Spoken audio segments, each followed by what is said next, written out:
Toronto শহরের মানচিত্রে একগুচ্ছ দ্বীপ আছে, যাদেরকে একসঙ্গে বলা হয় টরন্টো আইল্যান্ডস। শহরের জলসীমায় এত অপূর্ব একটা অঞ্চল আছে যেখানে একবার বেড়াতে গেলে বারবার যেতে মন চাবে। আমরা এই মুহূর্তে লেক অন্টারিও ধরে ভাসছি। পুরো পৃথিবীর ১৩তম বৃহত্তম লেক ধরা হচ্ছে এই লেক অন্টারিওকে। প্রায় ১৯,০০০ বর্গ কিলোমিটার জুড়ে যে বিশাল এক লেক আছে, তার হৃদয় জুড়ে শ্যামল সবুজ এক প্রাকৃতিক দ্বীপ। টরন্টো শহরকে এখান থেকে দেখায় একদম ছবির মতন। এই ডাউনটাউনটা বিশ্বের ১৬তম স্কাইলাইন শহর ধরা হচ্ছে। একটা শহরের নাগরিক সুযোগ সুবিধা কেমন থাকা উচিত তা আমাদের শেখা উচিত টরন্টোর থেকে। উত্তর আমেরিকার এক স্মার্ট সিটি, উঠতি মধ্যবিত্তের এক শখের শহর, লাখো অভিবাসন প্রার্থীর স্বপ্নের সারথি, স্বপ্নের সৌন্দর্যে মুখর টরন্টো শহর। আজ অপূর্ব এক গন্তব্যে আমাদের ভ্রমণ গল্প। কানাডা সিরিজের সকল পর্ব দেখবেন আশা করি। টরন্টো আইল্যান্ডস আমাদের তৃতীয় পর্ব।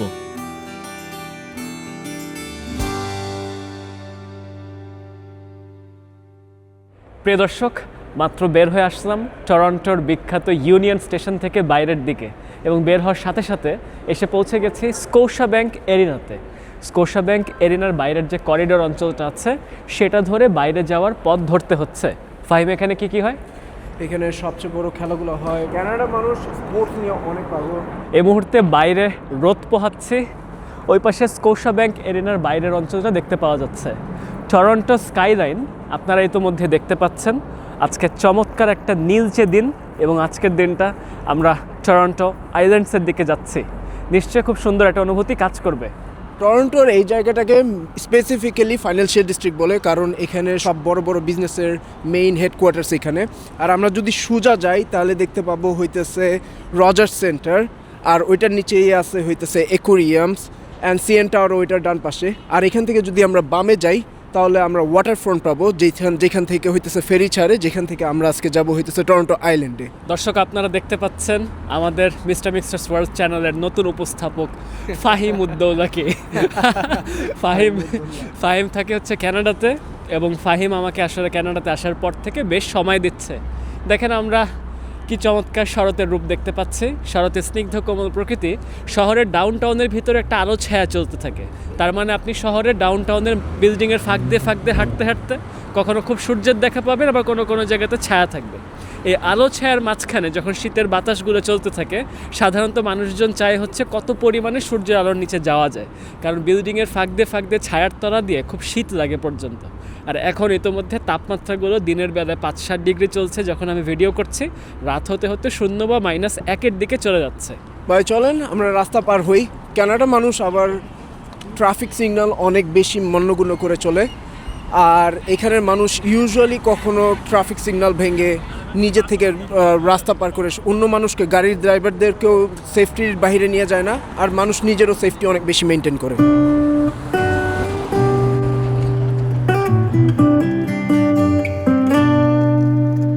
ফেরি টার্মিনাল পর্যন্ত অল্প কিছু দূর হাঁটা। রোদেলা চকচকে দিনে টরন্টোর অভিজাত ডাউনটাউনের মাঝে দিয়ে হাঁটছি। শহরের সৌন্দর্য নীলচে আবহে ধরা দিচ্ছে।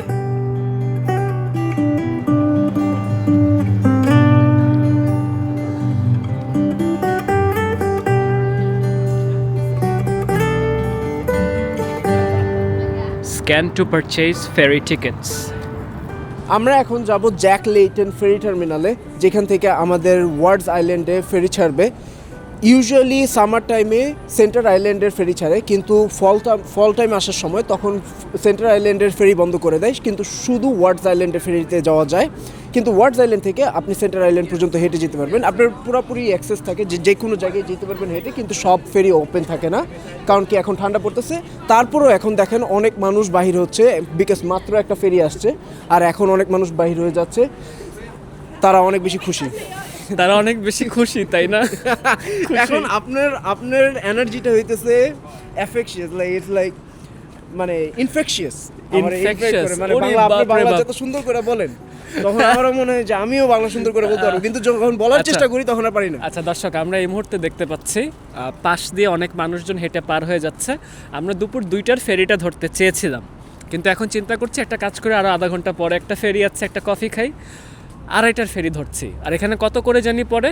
$9 $9 মনে হয় এখন। আর আমি গেছি $8 কয়দিন আগে। 68 cents। না আমি কয়দিন আগে $9 গেছি। পড়েছে? $9.90 এরকম কিছু একটা ট্যাক্স সহ পড়বে। $9 পড়ে যায়। ট্যাক্স সহ, রাইট? সহ $9 ট্যাক্স সহ পড়বে। তো ট্যাক্স সহ ধরেন যে $9.90 মানে বাংলাদেশি টাকায় কত দাঁড়াচ্ছে? 92 দিয়ে গুণ দিব। যখন আমি বেড়াতে আসছি অক্টোবর মাসের শেষের ভাগটা নাগাদ, মানে 20 তারিখেরও পরে, কত আজকে হচ্ছে 25, আজকে 25 তারিখ। 25 তারিখে আমরা ফেরিতে উঠছি। ওই যে ওই পাশ দিয়ে, ওখান দিয়ে ফেরিটা ছাড়বে। আমরা এখন আসছি টিম হর্টনসে কফি খাইতে। আর টিম হর্টন হইতেছে টরন্টোর সবচেয়ে বেশি পপুলেটেড একটা ফ্র্যাঞ্চাইজ। ব্লকে কোনায় সবসময় টিম হর্টন পাবেন। আপনি যদি এখান থেকে 10 মিনিট হাঁটেন তখন একটা টিম হর্টন পাবেন। আমরা মাত্র আসছি টার্মিনালের থেকে ডানে নিয়ে রাস্তাটা পার হয়ে এখানে আসছি দ্য ওয়েস্টার্ন হারবার ক্যাসেলের সামনে। এটা অনেক বড় একটা হোটেল টরন্টোর। আর এটার সামনে হইতেছে টিম হর্টনস, যেখানে আমরা এখন কফি নিব। Can I get a London fog and a cappuccino small? তাদের অনেক রকমের ডোনাট আছে এবং এর নিচের দিকে যে গোল গোল বলগুলো যে দেখছেন এগুলোকে বলে হচ্ছে টিম বিটস। টিম মিল্ক আর আর্ল গ্রে টির ব্যাগ ভিতরে আছে আর ভ্যানিলা সিরাপ। আর আপনারটা হচ্ছে small cappuccino with 2 milk and 2 sugar. ঠান্ডার দিনে গরম গরম কফি, জীবনের থেকে শান্তির আর কি আছে? অবশ্য এর থেকে শান্তির আর অনেক কিছু আছে। এই দেখেন আমরা কোথায় যাব। এখন আমরা যাচ্ছি এই ওয়ার্ডস আইল্যান্ডের দিকে, অর্থাৎ দ্বীপটার এই পাশে যাব। $9.11 ক্যানেডিয়ান, 20 থেকে 64 বছর পর্যন্ত অ্যাডাল্টদের, বাচ্চা 2টা 26। টিকিট কিনে ফেলতে হবে। এই মুহূর্তে আমরা টিকিট কেনার কাউন্টারের দিকে যাচ্ছি। এই যে জ্যাক লেইটন ফেরি টার্মিনাল। এখন আমরা ফেরি তুলবো। ফেরির অনেক বড় একটা লাইন দেখা যাচ্ছে। গেট খুলে দেওয়ার সাথে সাথে এক ঝাঁক মানুষ ফেরির দিকে এগিয়ে চলছে। স্ক্রিনে স্পষ্ট করে দেখা যাচ্ছে ওয়ার্ডস আইল্যান্ড অনলি।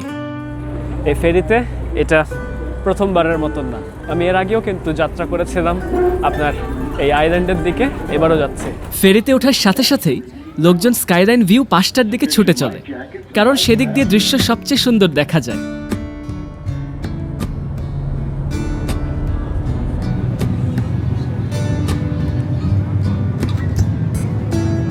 প্রিয় দর্শক, আমরা এই মুহূর্তে লেক অন্টারিও ধরে ভাসছি।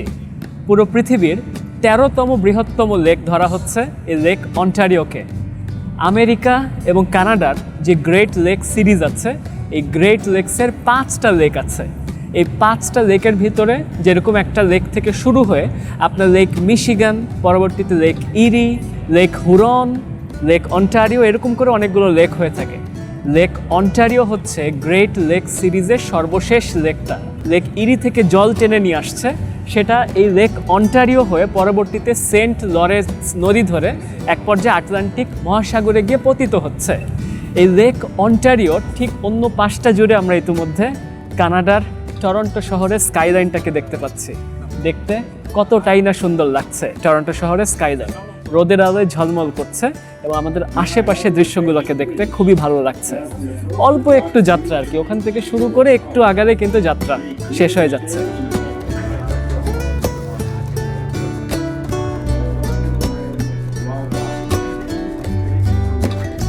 হুট করে ক্যামেরার যান্ত্রিক ত্রুটি ধরা পড়ায় তা নিয়ে ব্যস্ত হয়ে গেছিলাম। এ যাত্রায় ফেরি থেকে বেশি দৃশ্য দেখাতে পারলাম না, তবে একটু অপেক্ষা করুন, অন্য যাত্রায় চমৎকার ফুটেজ নিয়ে রেখেছি। ফেরি আমাদের টরন্টো আইল্যান্ডসে ভিড়ে যাচ্ছে। মাইকে ঘোষণা আসার সাথে সাথে লোকজনের বাইরে বের হবার তোড়জোড় লেগে গেছে। এখন সবাই হইতেছে ফেরিতে উঠতেছে। এটা হইতেছে রিটার্নিং ফেরি, এটার জন্য কোনো চার্জ লাগে না। ওরা একবারই চার্জ করে পার পারসন $9.11 অ্যাডাল্টের জন্য। আর এই ব্যাক যাওয়ার ফেরিটাতে ওরা কোনো চার্জ করে না, এটা ফ্রি। এখানে ওরা টিকিট চেক করে না। এই তথ্যটা আমার জন্য নতুন। আমার একটা ধারণা ছিল যে এখানে মনে হয় সিঙ্গেল ওয়ে এক রকমের দাম হয়, রিটার্ন টিকিট আরেক রকমের দাম হয়। তো এর আগে যেদিন এসেছি সেদিন আমি ওদেরকে এসে বলেছি যে আমাকে রিটার্ন টিকিট দাও, তখন তারা আমাকে একটা ওই যে 9 পয়েন্ট সামথিং যেটা ধরলো, এটা দিয়ে হচ্ছে তারা আমাকে টিকিট দিয়ে দিয়েছে। তো আমার ধারণা ছিল এটা একটা রিটার্ন টিকিটের খরচ আর কি। তো দর্শক, আমরা এখন উত্তর আমেরিকার যেটুকু আমার জানা মতে যেই আইল্যান্ডগুলো আছে যেখানে সাধারণত কোনো গাড়ি ব্যবহার করা হয় না, এবং এখানে মনে হয় শুধু সাইকেল চলে, তাই না? এখানে শুধু সাইকেল চলে, যদিও গাড়ি দেখতে পাচ্ছি, স্কুল বাস আছে। না ওইখানেও গাড়ি আছে কয়েকটা, কিন্তু তাই? ওরা আসে হইতেছে এয়ারপোর্টের ওই দিক থেকে আচ্ছা, করে বা এখানে ম্যানেজমেন্টের যারা জন্য, কিন্তু মানে সাধারণ মানুষজনের তো মনে হয় গাড়ি নেই। আমি যেটুকু জানি সাধারণ মানুষের এখানে গাড়ি না থাকার কথা। তারপর আমি একটা কাজ করছি, এই ভিডিওতে আমি এটা আরও খোঁজ করে আমি তথ্যটাকে দিয়ে দিচ্ছি। আর আমরা যেখানটাতে আসছি টরন্টো আইল্যান্ডসের যে অংশটা, ওয়ার্ডস আইল্যান্ড, টরন্টো আইল্যান্ডস হচ্ছে কয়েকটা দ্বীপের সমষ্টি। আর ওয়ার্ডস আইল্যান্ডটা এই পাশটাতে আসলে জনবেষ্টিত একটা অঞ্চল আর কি। আমার পাশ দিয়ে অনেক ঘরবাড়ি আছে, অনেক সাধারণ মানুষজন এখানে থাকে। আমরা আজকে তাদের বাসা বাড়ির আশপাশগুলো ঘুরে ঘুরে দেখব, কিছুক্ষণ আমরা দ্বীপের পরিবেশ প্রকৃতি উপভোগ করব। খুব সুন্দর একটা রোদেলা দিন আমরা দেখতে পাচ্ছি। তো যেটা হয় কি, যে যেহেতু শীতকাল হলেও এই পাশের অঞ্চলের মানুষজনের তো আসা যাওয়া করতেই হবে, তাই তারা ওয়ার্ডস আইল্যান্ডের দিকগুলোর ফেরি চালু রেখেছে। আমি আসলে শরৎকালে এসেছি, তবে এই সময় থেকে তারা একটা শীত হিসাব করা শুরু করে দিয়েছে। তাই বিভিন্ন অঞ্চলের ফেরিগুলোকে বন্ধ করে দেওয়া হয়েছে, শুধুমাত্র ওয়ার্ডস আইল্যান্ডের ফেরিটা চালু আছে। নিশ্চয়ই সামারের দিকেও আমি কানাডাতে আরেকবার আসলে আপনাদেরকে সামারেরও দৃশ্যগুলো দেখাবো। ফল দেখতে অসাধারণ লাগছে। টরন্টো আইল্যান্ডস হল 15টা দ্বীপের সমষ্টি। পূর্ব থেকে পশ্চিম বরাবর 5.5 কিলো ব্যাপ্তি। হাতে 2.5 ঘন্টা সময় রাখলে একটানে চক্কর দিতে পারবেন 820 একর এই অঞ্চলে। টরন্টো দ্বীপপুঞ্জ টরন্টো আইল্যান্ড পার্কের আবাসভূমি। আজ আমরা প্রবেশ করেছি দ্বীপ রাজির পূর্ব প্রান্ত দিয়ে। শরতের রঙিন আবহে পুরো দ্বীপটা ছেয়ে আছে। দ্বীপে হেঁটে, দ্বীপের জনবসতি দেখে সবকিছুই ভালো লাগছে।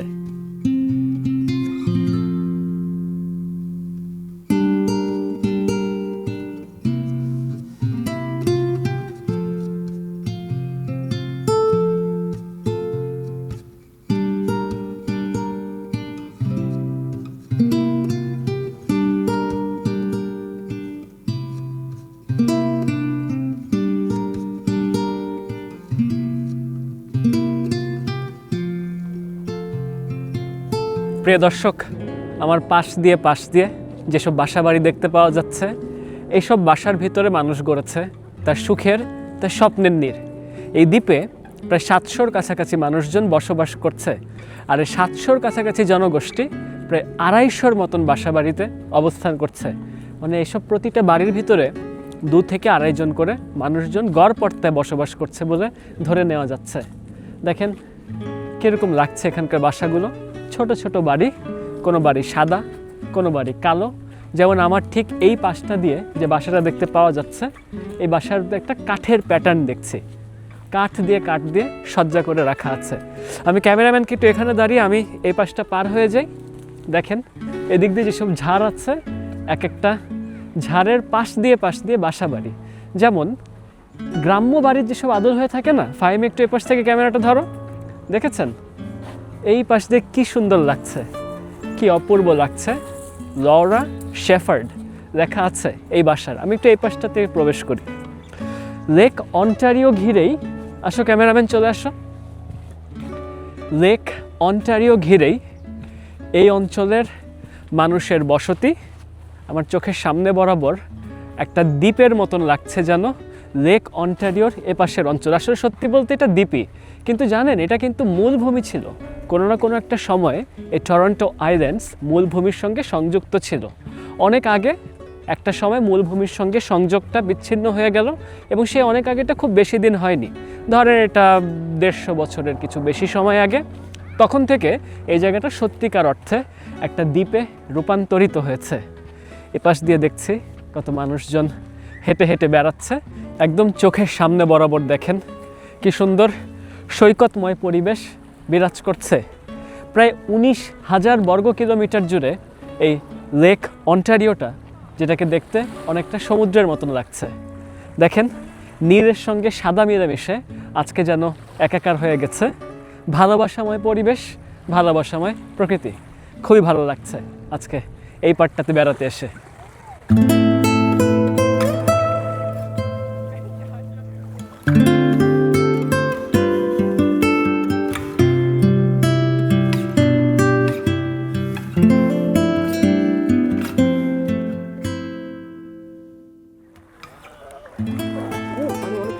পানি ঠান্ডা অনেক। সামারের সময় আসলো, সামারের দিন গরম থাকলেও পানি অনেক ঠান্ডা থাকে। পানির টেম্পারেচার 0 থাকে, কিন্তু দিনের টেম্পারেচার হয়তো 22 ডিগ্রি থাকলেও পানিতে নামা যায় না। দিনটা সুন্দর তো, পুরো পিকনিকময় হয়ে আছে পুরো চারপাশের পরিবেশটা। মানুষজন আজকের আবহাওয়াটা খুবই উপভোগ করছে। আজকের দিনটা আমরা বলতে হচ্ছে রীতিমতন ভাগ্যবান, এত সুন্দর একটা আবহাওয়া পেয়েছি। শীতের মৌসুম, তারপরেও দেখেন মনে হচ্ছে একদম সামারেই যেন এসে হাজির হয়েছি। আমরা দ্বীপের অন্যান্য পাশে যাচ্ছি। আসলে এখানে দ্বীপ না, এটা হচ্ছে রীতিমতন দ্বীপপুঞ্জ, একাধিক দ্বীপের সমষ্টি। ফাহিম, তোরে যদি এরকম একটা জায়গায় বাসা কিনতে বলা হইতো, তুই কি কিনা থাকতিস? অবশ্যই ভাই, এইখানে অনেক সুন্দর, আর এখানে গাড়ি ঘোড়া নাই, তা আওয়াজ কম, আর মানুষও কম এখানে। তোরা প্রায় আসিস এখানে? এখানে প্রায় সময় আসি, কজ সামারের সময় সবচেয়ে বেশি আসা হয়, কারণ সামারের সময় এখানে পিকনিক করতে আসা হয়। সামারের ওয়েদার অনেক ভালো থাকে। দেখি পাশের বাসাটা দেখি, সুন্দর না বাসা? হ্যাঁ, এরকম বাসাগুলোই সুন্দর লাগে, কজ অনেক পিসফুল। দিন অনেক রৌদ্রময় হইলেও দিন অনেক ঠান্ডা। আমার 2টা সোয়েটার, এটার নিচে আরেকটা সোয়েটার, তারপর আমার অনেক ঠান্ডা লাগতেছে, কিন্তু দেখলে মনে হয় যেন আসলে অনেক গরম।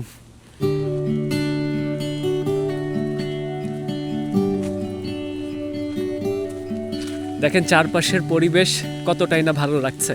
আপনারা মনে হয় আমি হাঁটতে হাঁটতে যে পাতার মরমর আওয়াজ শুনতে পাচ্ছেন, বাতাসের বেশ আওয়াজ চলছে। আমি জানি না কতখানি এই মাইক্রোফোনটা ধরছে, তবে চমৎকার একটা আওয়াজ চলছে, খুবই ভালো লাগছে। একটা স্বপ্নীর পরিবেশ দ্বীপের মধ্যে।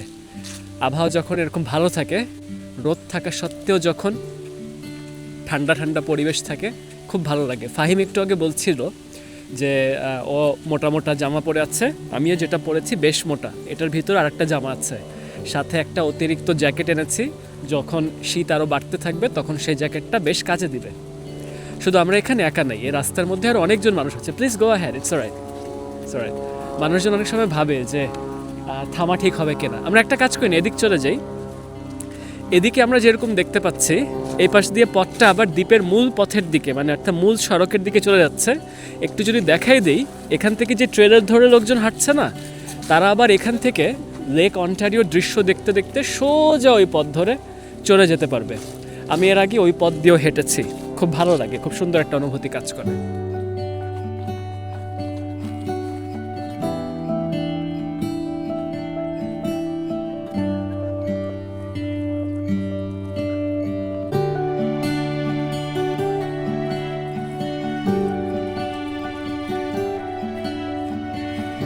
দর্শক, টরন্টো শহরের স্কাই স্ক্রেপারের দৃশ্যগুলো দেখেন চোখের সামনে বরাবর। ডাউনটাউন টরন্টোর খুব সুন্দর দৃশ্য দেখতে পাওয়া যাচ্ছে। আমি এখান থেকে ঝাড়ের মাঝখান দিয়ে হেঁটে এসে ডাউনটাউন টরন্টোর যে দৃশ্যটা দেখতে পাচ্ছি, পুরো পৃথিবীর 16তম স্কাই স্ক্রেপার ডাউনটাউন ধরা হয়ে থাকছে এই টরন্টোর ডাউনটাউনটা। আপনারা জানেন কি না, উত্তর আমেরিকার যে শহরটা সবচেয়ে জাঁকজমক ধরা হয়ে থাকে স্কাই স্ক্রেপার হিসেবে, নিউ ইয়র্ক শহর। সেই নিউ ইয়র্ক শহরে প্রায় 7,000-এর উপরে হাই রাইজ ভবন আছে, কিন্তু নিউ ইয়র্ক শহরে স্কাই স্ক্রেপারের সংখ্যা আছে 300-র কিছু বেশি, কোনো কোনো ক্ষেত্রে 400-র উপরে ধরা হয়ে থাকে। টরন্টো শহরের যে ডাউনটাউনটা, এখানে স্কাই স্ক্রেপার আছে 100-র উপরে। এই মুহূর্তে 2025 সালে যে সময়টাতে আমি দাঁড়িয়ে কথা বলছি, তখন ধারণা করা হয় প্রায় 108টা স্কাই স্ক্রেপার আছে টরন্টোতে। এবং টরন্টো শহরে নিশ্চয়ই 1000-এর কাছাকাছি হাই রাইজ ভবন আছে। টরন্টো আসলে পুরো পৃথিবীতে প্রচণ্ড জাঁকজমকপূর্ণ একটা স্কাইলাইন শহর হিসেবে এই মুহূর্তে ধরা হচ্ছে। আপনারা জানেন কি না, স্কাইলাইনের ভিতরে যে স্কাই স্ক্রেপার ধরা হয়ে থাকে, স্কাই স্ক্রেপারের হাইট রিকোয়ারমেন্ট কি? কোনো কোনো ক্ষেত্রে 100 মিটারের একটা উচ্চতার হিসাব ধরা হয়, তবে সাধারণত 150 মিটারের একটা উচ্চতা বা 492 ফুট বা 500 ফুটের কাছাকাছি কিছু উচ্চতাকে ধরা হয়ে থাকে, যে আপনি ওই উচ্চতাটাকে ধরলে বা সেটাকে ছাড়িয়ে গেলে আপনি স্কাই স্ক্রেপার বলে বিবেচিত হচ্ছেন। এই মুহূর্তে পৃথিবীর উচ্চতম ভবন হচ্ছে বুর্জ খলিফা, যেটা আমরা সবাই জানি 828 মিটার উচ্চতায় আছে। আর টরন্টো শহরে আমার চোখের সামনে বরাবর যে সিএন টাওয়ারটাকে দেখতে পাওয়া যাচ্ছে, 1815 ফুট উচ্চতায় টরন্টো শহরের ডাউনটাউনে সেজে আছে। খুবই চমৎকার লাগছে আজকে রোদেলা দিনে টরন্টো শহরের ডাউনটাউনের দৃশ্যটা।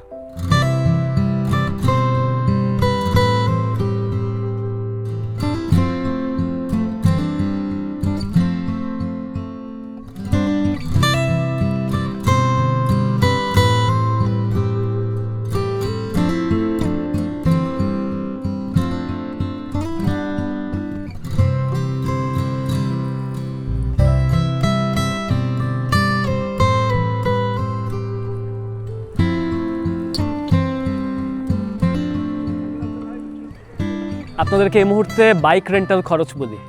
এই এগুলোকে এখানে বলছে বাইক রেন্টাল হিসাব আর কি। এই ছোটোগুলা ওনারা ধরে হচ্ছে ঘন্টা প্রতি $10 করে, আর সাধারণত $10 পর থেকে প্রতি আধা ঘন্টা করে ওনারা চার্জ হিসাব করতে থাকেন। সেই ক্ষেত্রে $5 করে যোগ হতে থাকবে। এগুলো যেরকম একজনের উপযোগী, তার পাশাপাশি 2 জন চালানোর মতন একটু বড় সাইকেলগুলোও থাকে, সেগুলো ধরেন আপনার ঘন্টা প্রতি $20। তো আমি ধরে নিচ্ছি পরবর্তীতে আপনার আরও 10 করে আধা ঘন্টা ব্যাপী যোগ হতে থাকবে। যে এখানে যে দোকানটা দেখতে পাচ্ছি, এই দোকানে এখান থেকে ভাড়া করার সুযোগ আছে।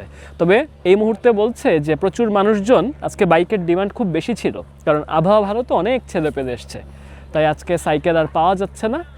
তাই ওনারা বলছে যে আপনাদেরকে হেঁটেই ঘুরে ঘুরে দেখতে হবে। আমরা ওই পাশ দিয়ে এসেছি এবং ওই পাশ থেকে এসে আমরা এই সোজা বরাবর চলে যাচ্ছি। দর্শক, আসলে হাঁটতে হাঁটতে আমার মনে হয় যে ইতিহাসের পাতায় আবার একটু ফেরত যাওয়া যেতে পারে। এই যে দ্বীপটা, যেটা আপনার 1857 সাল পর্যন্ত যুক্ত ছিল মূলভূমির সাথে, পরবর্তীতে 1858 দিকে এখানে একটা কোনো তুফান গেছে।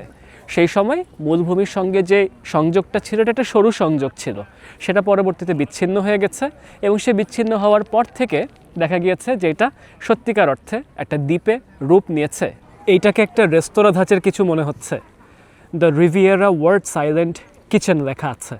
এই বোর্ডে ছোট করে টরন্টো আইল্যান্ডের একটা ইতিহাস লেখা আছে। 1950 সালে এখানে ইয়ার অ্যারাউন্ড 2000 মানুষের মতো থাকতো। এখানে সুন্দর একটা ইতিহাসের কথা লেখা আছে, এমনকি যেই একটা তথ্য আপনাদেরকে দিতে চাচ্ছিলাম সেই তথ্যটা সুন্দর করে বলেছে যে there are no private vehicles or stores in the community. মানে এইখানে আসলেই কোনো মানুষের ব্যক্তিগত কোনো ভেহিকল নেই। এখানে আমি যে ইতিহাসের পাতা থেকে যেটা দেখতে পাচ্ছি যে একটা কালে 10,000-এর আশেপাশে মানুষজন সামার কমিউনিটি হিসেবে থেকেছে। মানে কোনো না কোনো একটা সময় এই দ্বীপ কেন্দ্রিক প্রচুর মানুষের আনাগোনা ছিল। বিশেষ করে সেন্টার আইল্যান্ডের দিকে অনেক মানুষের আনাগোনা একটা সময় ছিল। 1920-এর দশকের কথা বলা হচ্ছে। 1950-এর দিকে বলা হচ্ছে প্রায় 2000-এর আশেপাশে একদম পার্মানেন্ট সেটেলমেন্ট ছিল এই জায়গাটাতে। কিন্তু একটা পর্যায়ে এখানকার কর্তৃপক্ষ যারা ছিল, অর্থাৎ এখানকার সরকার, তারা বাসাবাড়ি উচ্ছেদ করতে থাকে। তো এখানে কী লিখেছে, after all the homes and shops and handlands and center were torn down in the 1950s and 1960s, a successful 30-year battle began to save the homes on Wards and Algonquin. In 1993, the provincial government passed legislation that created a land trust, returning ownership of the homes to the residents with a 99-year lease on the land.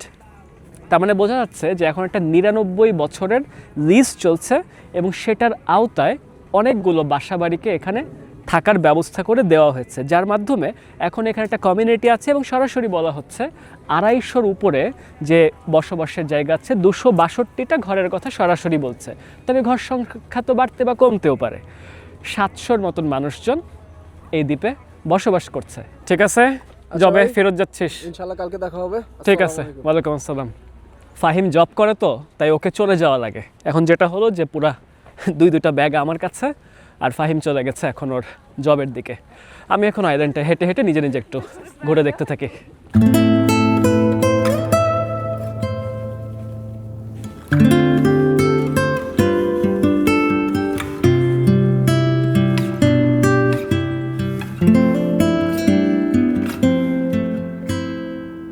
এখানে দেখছি Toronto island soup. এটা একটা রেস্তোরাঁ ধাঁচের কিছু, যেটা এই মৌসুমে বন্ধ করে দেওয়া আছে। সামারের দিকে এটা আবার চালু করা হবে। দর্শক, এই মুহূর্তে টরন্টো আইল্যান্ডসের ফায়ার ব্রিগেডকে দেখতে পাচ্ছি। ফায়ার অ্যান্ড ওয়াটার, 1995 সালের কথা দেখা যাচ্ছে। আর এই হচ্ছে ওনাদের দমকল বাহিনীর একটা গাড়ি। ওই যে ওই পাশে ওয়াশরুম আছেও দেখতে পাচ্ছি। তার মানে পাবলিক ওয়াশরুমের আলাদা আলাদা ব্যবস্থা করে রাখা আছে, যেরকম ফায়ার স্টেশনটার সাথে ওয়াশরুম আছে। Toronto island discourse.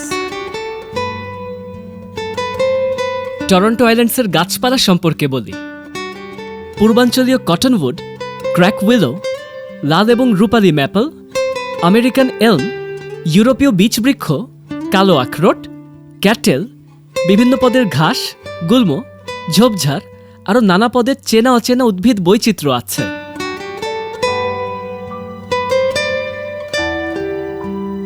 এখানে দ্বীপপুঞ্জের সংযোগ করা প্রধান সড়ক পাবেন। ওয়ার্ডস আইল্যান্ড থেকে সেন্টার বরাবর 3 কিলো হাঁটা, আবার সেন্টার থেকে হ্যানল্যান্ডস পয়েন্ট অবধি আরও 4 কিলো সড়ক। সড়কের সাথে সাথে অলিগলি, পুরোটাই দেখলে মনে হয় পরিকল্পিত পার্ক। দ্বীপের পুরো উত্তর পাশ জুড়ে টরন্টোর দুর্দান্ত স্কাইলাইন দেখা যায়।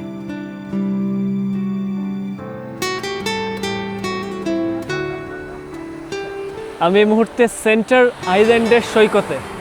দেখেন, এই সৈকতে যেই পরিমাণ ঢেউয়ের আওয়াজ শুনতে পাচ্ছি, মনে হচ্ছে যেন সমুদ্রে এসে হাজির হয়েছে। এটা যে একটা লেক, এই লেকটা ধু ধু প্রান্তর পর্যন্ত এটার যে ব্যাপ্তি, চিন্তা করে দেখেন, প্রায় 19,000 বর্গ কিলোমিটারের একটা লেক। কি বিশাল লেক হতে পারে।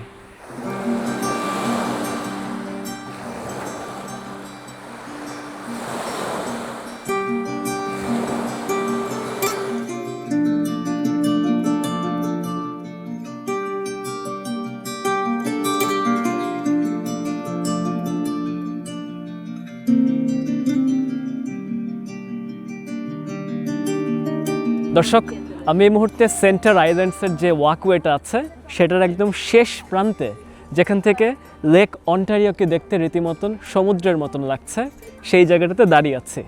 একদম মুখের উপরে সূর্য পড়ছে, সূর্যের আলোটা পড়ছে, এবং সূর্যের আলোটা পড়ে যে এই মুহূর্তে যে বিকাল একটা সময়, ইতিমধ্যে বেশ ঠান্ডা লাগছে। আমি এখানে দেখতে পাচ্ছি নির্দেশনা দেওয়া আছে, হ্যালিফ্যাক্স 1269 কিলোমিটার দূরে লিখছে এই দিক বরাবর। আবার ভ্যাঙ্কুভার লিখেছে 3371 কিলোমিটার দূরে। চারপাশ দিয়ে অনেকগুলো দূরবীন রাখা আছে, একের পর এক দূরবীন দিয়ে নিশ্চয়ই দূরের বেশ কিছু দৃশ্য দেখা যাবে। তবে আমি দূরবীনে চোখ রেখে দেখেছি, আহামরি কিছু চোখে পড়ে না। দূরে যে জাহাজ চলছে, জাহাজের দৃশ্যই দেখতে খুব ভালো লাগে। যেটুকু বুঝতে পারছি, এই কোনা বরাবর কোনো দিকে চলে গেলে শেষমেশ নায়াগ্রা ফলসের দিকে চলে যাওয়া যাচ্ছে। প্রিয় দর্শক, আমি তো আইল্যান্ডের একদম মধ্যমণি হয়ে যে জায়গাটা আছে সেখানটাতে আছি। সেন্টার থেকে আরও যদি ওই পাশে যেতে থাকি, যেদিকে অবশ্য এবার আর যাওয়া হচ্ছে না, ওদিকে হ্যানল্যান্ডস পয়েন্টের দিকে যাওয়া যায়। ওই পাশে জিব্রাল্টার পয়েন্টও আছে। এই জিব্রাল্টার পয়েন্টটা হচ্ছে সর্বপ্রথম এখানে তোলা কোনো ভবন, সে ভবন রাজি জিব্রাল্টার পয়েন্ট ঘিরে তৈরি করা হয়েছিল। ব্রিটিশরা 1787 সালে মিসিসগাদের কাছ থেকে আশেপাশের বিশাল ভূমিগুলো কিন্তু কিনে নিয়েছিল। এখানে তাদের গ্যারিসন বানালো। এখানকার সৈন্য শিবিরে প্রচুর পরিমাণে সেনা থাকতো, এবং আশেপাশে আরও বেশ কিছু সৈন্য শিবির ব্রিটিশরা দাঁড় করিয়ে নিয়েছিল। 1800 দিক থেকে যুক্তরাষ্ট্র এবং যুক্তরাজ্যের মাঝখানে যে বিশাল পদে ঝামেলা হচ্ছিল, মূলত 1776 সালের দিকে তো যুক্তরাষ্ট্র স্বাধীন হয়ে গেল, এবং যুক্তরাষ্ট্র স্বাধীন হওয়ার পরে আস্তে আস্তে 1780 বা 90-এর দিকে শেষমেশ ব্রিটিশরা সম্পূর্ণরূপে নিউ ইয়র্কের ওখানে যে তাদের যে পোস্ট ছিল, সেসব পোস্ট থেকে শেষমেশ সেনাবাহিনীকে একদম পরিপূর্ণভাবে কানাডার দিকে আনা শুরু করলো। কানাডা রীতিমতন ব্রিটিশ টেরিটরি হিসেবে বহুকাল যাবৎ রয়ে গেছিল, একদম সরাসরিভাবে ব্রিটিশ সরকারই কানাডার উপরে রাজত্ব রেখেছিল, ব্রিটিশ রাজ পরিবারের আওতায় ছিল আর কি। তো ফরাসি এবং ব্রিটিশদের ভিতরে যে অভ্যন্তরীণ সমস্যাগুলো যুক্তরাষ্ট্র আবার দেখছিল, তারা কোনোভাবে ফরাসি এবং ব্রিটিশদের সমস্যার মধ্যে পড়ছে। ইউরোপের ওদিকে ট্রেডিং করতে গেলে দেখা যাচ্ছে যুক্তরাজ্য আক্রমণ করে বসছে যুক্তরাষ্ট্রকে। তখন শেষমেশ যুক্তরাষ্ট্র ক্ষেপে 1812-র দিকে একটা যুদ্ধ লাগিয়ে দিয়েছিল। সেই যুদ্ধ চলতে চলতে শেষমেশ ব্রিটিশ এবং যুক্তরাষ্ট্রের মাঝে অনেক সমস্যার দরুন যুক্তরাষ্ট্র এখানকার পোস্ট ভেঙে দিয়েছিল। পরবর্তীতে ব্রিটিশরা আবার সেগুলো হয়তো শেষমেশ কিছু না কিছু বানিয়ে নিয়েছে, এমনকি একটা লাইট হাউস বানিয়েছিল, জিব্রাল্টার পয়েন্ট লাইট হাউস, যেটা এখনও গুগল ম্যাপে সার্চ করলে আমরা দেখতে পাচ্ছি। দর্শক দেখতে পাচ্ছেন এখানে অনেকজন হেঁটে হেঁটে ছবি তুলছে, মানুষ জায়গাটাকে উপভোগ করছে। ইতোমধ্যে একটা বিকেলের আমেজ চলে এসছে, এবং আমার কাজ হবে সেন্ট্রাল আইল্যান্ডে কিছুক্ষণ হেঁটে তারপরে শেষমেশ আবার ওয়ার্ডস আইল্যান্ডের দিকে আধা ঘন্টার কাছাকাছি হেঁটে যেতে হয়, সেই পথটা যেতে হবে।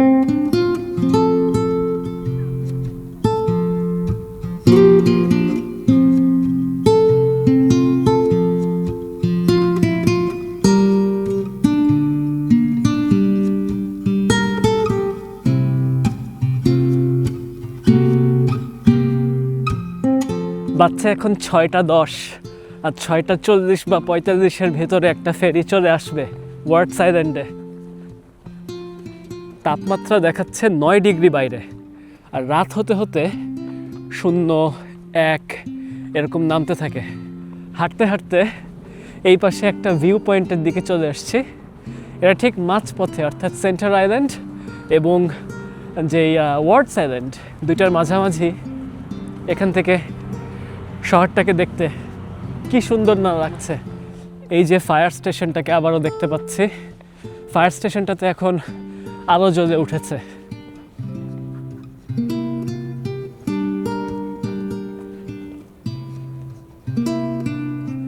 ফায়ার স্টেশনকে যখন পার করছি তখন 6:28 বাজে।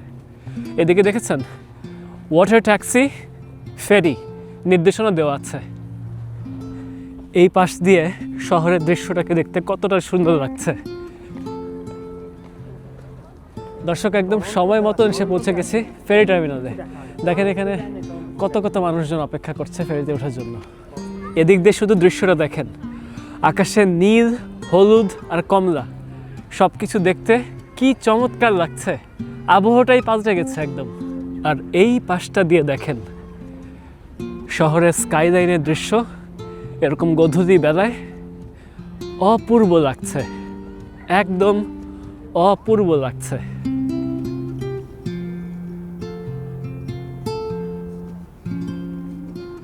আর ওই দিকটাতে আমরা দেখতে পাচ্ছি একটা সৈকত। মানুষজন ওখান থেকে দাঁড়ায় দাঁড়ায়ও স্কাইলাইনের দৃশ্য দেখছে। স্কাইলাইনটা হচ্ছে একদম এই পাশটাতে। ওই যে ফেরি ভিড়ছে আমরা দেখতে পাচ্ছি, এই ফেরিটা একবার এই পারে চলে আসলেই মানুষজন নেমে যাবে, তারপরে আমরা উঠতে পারবো। এনাদের ফেরির নিচতলায় যেরকম জায়গার ব্যবস্থা আছে, এমনকি উপরেও আছে। আমরা উপরে যাচ্ছি। এই দেখেন কত মানুষের চাপ এখানে চলে এসছে। দর্শক, 6:50 বাজছে, 6:45 ফেরি ছাড়বে আমি জানতাম। এখন পর্যন্ত মনে হয় ফেরিটা একটু দেরি করে এসছে। যাই হোক, ফেরিটা ছেড়ে দিলেই আমরা মন ভরে শহরের স্কাইলাইনের দৃশ্যটা উপভোগ করব।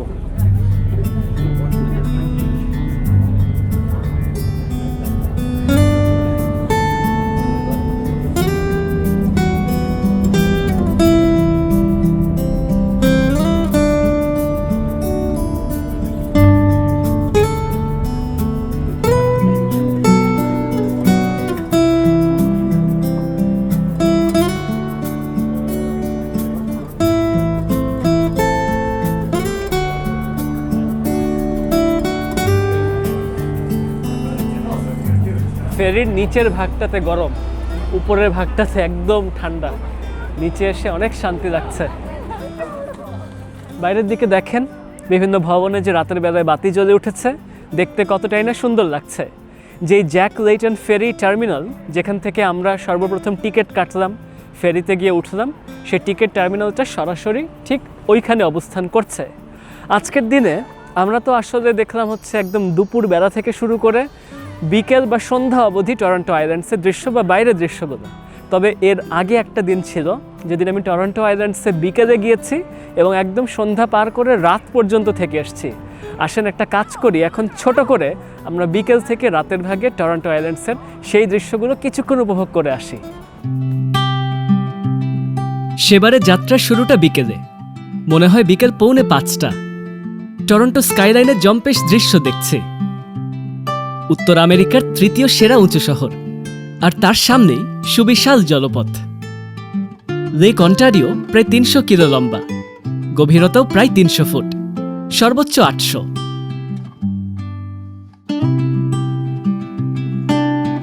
ওই যে টরন্টো আইল্যান্ডস দেখা যাচ্ছে।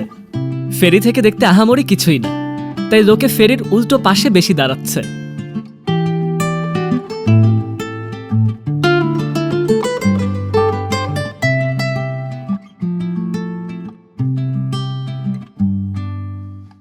ওয়ার্ডস আইল্যান্ড থেকে মেঘলা আমেজে ডাউনটাউন দেখছি। মেঘ ছাড়া আর মেঘ সহ দৃশ্য, কোন দৃশ্য বেশি ভালো লাগছে তা আপনারাই ঠিক করুন।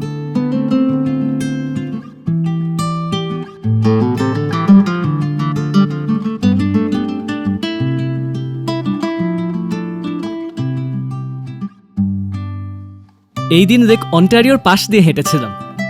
দ্বীপের দক্ষিণ পাশ জুড়ে একটা হাঁটা পথ করা আছে। এই দিন সূর্যাস্তের ভাগে দ্বীপের সৌন্দর্য দেখতে খুব ভালো লেগেছে।